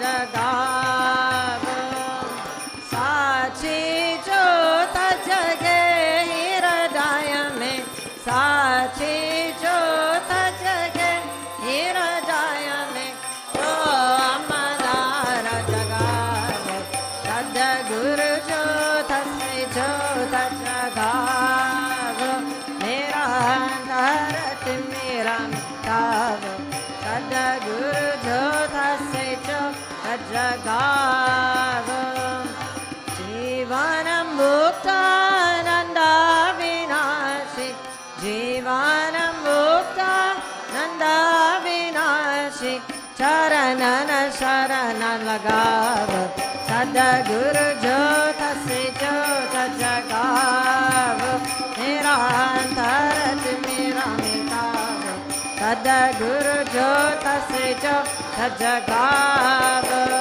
ज्योत से ज्योत जगाव सद्गुरु ज्योत से ज्योत जगाव मेरा अंतरत मेरा मिटाव सद्गुरु ज्योत से ज्योत जगाव त्वमेव माता च पिता त्वमेव त्वमेव बन्धुश्च सखा त्वमेव त्वमेव विद्या द्रविणां त्वमेव त्वमेव सर्वं मम देव देव दुरकरो दुःख दर सबा दया करो भगवान मना मंदिर में उज्ज्वल हो तेरा निर्मल ज्ञान जिस घर में रो आरती चरण कमल चितला नारी वासा करे ज्योतानंत जगाए चाम भक्त कीर्तन करे बाहे प्रेम दरिया थान हरि श्रवण करे सत्य लोक से आए सब कुछ दिया आपने बेमत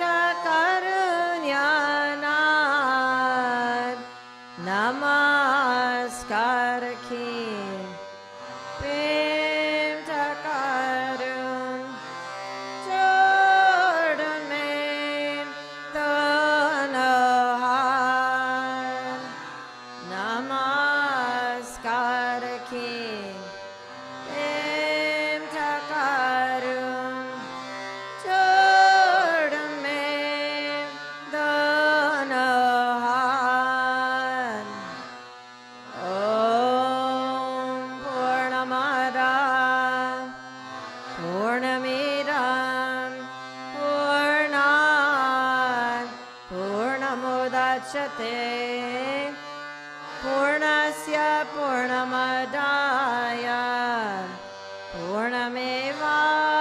पूर्णमेवावशिष्यते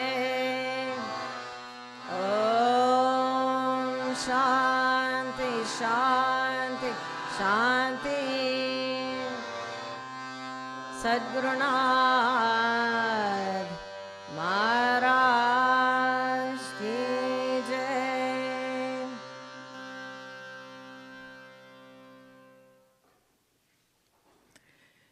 Now some announcements.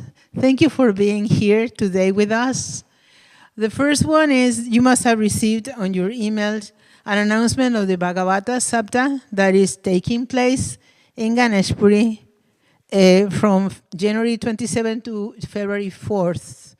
So this ceremony is to honor your ancestors, everybody's ancestors, and everybody who wants to honor theirs in the traditional way can register online on the Shanti Mandir page and offer a donation, and then a student or a priest will sit in front of the offerings of food with the name of your ancestors there, and will offer prayers and will read this text, the Bhagavatam. So it's read for 7 days, and you can already register for that. It is wonderful. Then the calendar for the year 2023 is out. It's in your inboxes, and you may wonder in this place where the action is, how so many activities fit in one page. I was telling the graphic artists all the news that's fit to print, because it's just so many.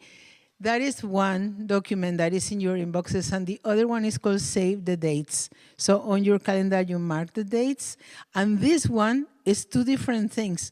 This one is sorted by activity. So all the intensives together, then all the chants together, all the concerts together, all the pujas together. So when you want to know when is that puja that I want to attend or that I want to watch online, then you find it easily. So the combination of both makes for a great source of information. Please read it. And then Shivaratri Intensive on the 18th of February will take place here. It's a global intensive, so it is in person as well as online, live streamed. So if you are able to join us for that, it is always wonderful to spend the day in the company of the devotees and be together for the intensive. Otherwise, please register to watch it. And the link, as always, will be sent by email on the 20th of February. And last but not least, then we have Larry's talk on this upcoming Sunday, which will be January 29. Don't miss it. The title is Meditation, the Power of Pure Consciousness. So we continue doing Kashmir Shaivism, which is wonderful. And after that, you're going to say something? Okay, then Devyani is going to say something. Thank you very much. And just one more announcement. So on behalf of our Shanti Mandir Satsang here at Walden and the residents and the community, I would just like to wish Vinay, Shanti, and Lalita a very safe journey to Australia and back. So we send all of our love and all of our blessings to all of you for your visit there. May it be a great success, and may it be wonderful to bring little Lalita there to see also her grandparents. So thank you all. Sadhgurunad Maharaj Ki Jai.